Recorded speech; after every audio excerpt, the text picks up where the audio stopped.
আর এবার কুণাল ঘোষের পর কল্যাণ বন্দ্যোপাধ্যায় নাম না করে প্রাক্তন মেয়রের গ্রেপ্তারির দাবি করেছেন তিনি, এবং তিনি যেটা বলছেন যে শুধু কালীকে ধরলে হবে, দোয়াত আর পেনকেও ধরতে হবে। শুধু কালীকে ধরলে হবে না, দোয়াতকেও টেনে আনতে হবে। কালীর পর দোয়াত আর পেনকেও ধরুন। সরব হয়েছেন তৃণমূল সাংসদ কল্যাণ বন্দ্যোপাধ্যায়। তবেই আপনি সার্থক হবেন, নতুন করে ইতিহাস লিখবেন শুভেন্দু অধিকারী। শুধু কালীকে ধরলে হবে? কালী রাখার জন্য দোয়াতটা তো দরকার, যে দোয়াতে কালী এতদিন ছিল, তাই তো? তার দোয়াতটাকেও নিয়ে আসুন, আর সঙ্গে পেনটাকে ধরে নিয়ে আসুন। পেন না হলে কালী দিয়ে আপনি লিখবেন কি করে নতুন করে ইতিহাস, মাননীয় মুখ্যমন্ত্রী?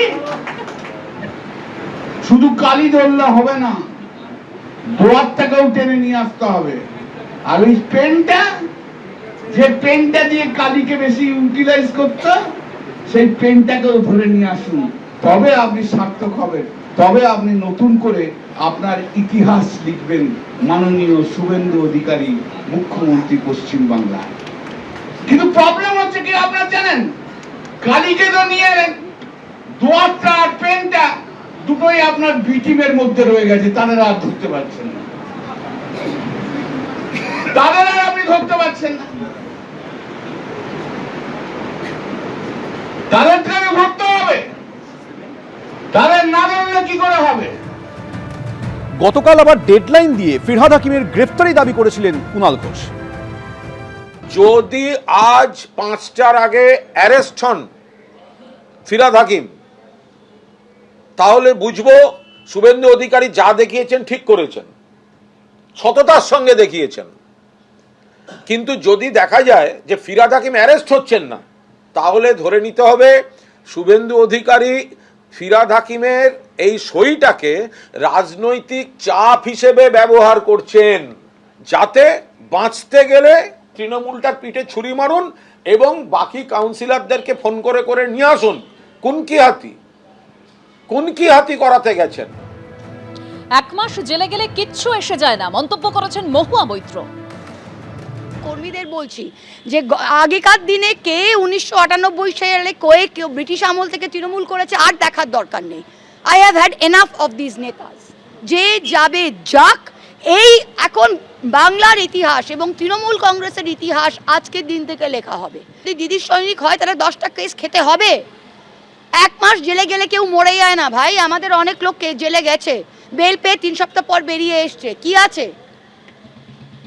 স্বাধীনতা সংগ্রামে লোকে বলতো যদি জেলেই না গেলাম তো আর সংগ্রাম কি করলাম। আপনারা এতদিন যে ক্ষমতা ভোগ করেছে, প্রত্যেকজন যারা ক্ষমতা এতদিন ভোগ করেছে, তারা আজকে যদি 30 দিনের জন্য নিজের স্বাধীনতাকে ত্যাগ করতে হয়, সেটা করতে হবে। তারাতলার ঘটনায় আগেই প্রাক্তন মেয়রকে নিশানা করেছিলেন মুখ্যমন্ত্রী। একটাকেও ছাড়া হবে না, আপনাদের প্রাক্তন মেয়রের সই রয়েছে। 25 তারিখ বিধানসভায় গোডাউন বিপর্যয় নিয়ে বিবৃতি দিয়েছিলেন মুখ্যমন্ত্রী, যদিও সেই অভিযোগ মানতে নারাজ ফিরহাদ হাকিম। এইটা দেখুন মাননীয় ফিরহাদ হাকিমের সই,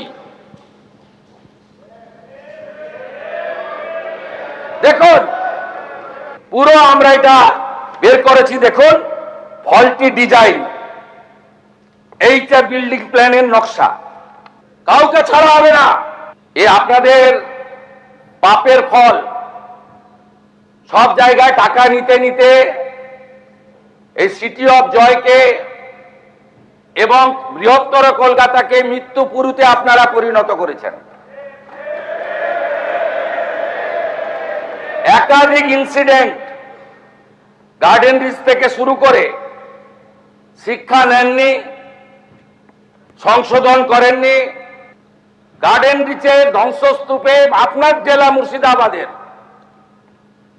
যারা হাত খুলে মমতা ব্যানার্জিকে ভোট দেয় মুসলিম, তাদের 14 জন চাপা পড়ে মারা গেছিল, একজনকে উদ্ধার করতে পারেননি আপনারা জীবিত। একটাকেও তো ছাড়ার কোনো সিন নেই। আপনার প্রাক্তন মেয়রের সই আছে, এতে কাউকে ছাড়া হবে না। এটা ইল্লিগাল হয়নি, এটা প্ল্যান, আমি যতদূর জানি মানে প্ল্যানটা বোধহয় স্যাংশন হয়েছিল এবং প্ল্যানের স্যাংশন ফিজ বোধহয় জমা হয়েছিল। কিন্তু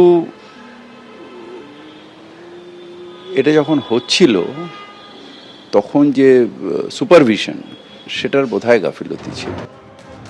তারাতলা কাণ্ডে আগে গ্রেপ্তার করা হয়েছে প্রাক্তন মেয়রের ওএসডি কালীচরণ বন্দ্যোপাধ্যায়কে। এবার প্রাক্তন মেয়রকেও জিজ্ঞাসাবাদ করা হোক দাবি করেছেন পুর ও নগরোন্নয়ন মন্ত্রী অগ্নিমিত্রা পাল। আমার মনে হয় যে যেখানে আগের মন্ত্রী এবং তিনি একই সঙ্গে মেয়র ছিলেন, তার যেখানে বিভিন্ন পেপারে পারমিশনের পেপারে সই রয়েছে, সেখানে তার ওএসডি কালীচরণ তাকে যদি গ্রেপ্তার করা হয় তাহলে অবশ্যই আজকে যে যে জলাজমি বোঝানো হয়েছে, ফিরহাদ হাকিম বাবু আপনি জানতেন না, এটা হতে পারে না।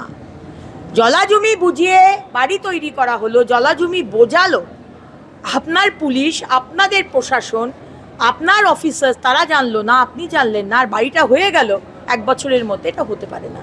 আপনাকে জবাব দিতে হবে এবং আমি দাবি রাখি তাকে, ফিরহাদ হাকিমকে ইন্টারোগেশনের জন্য ডেকে আনা হোক।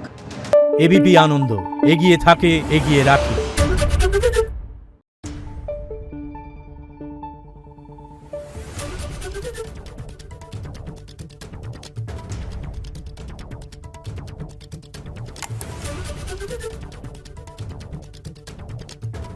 Thank you.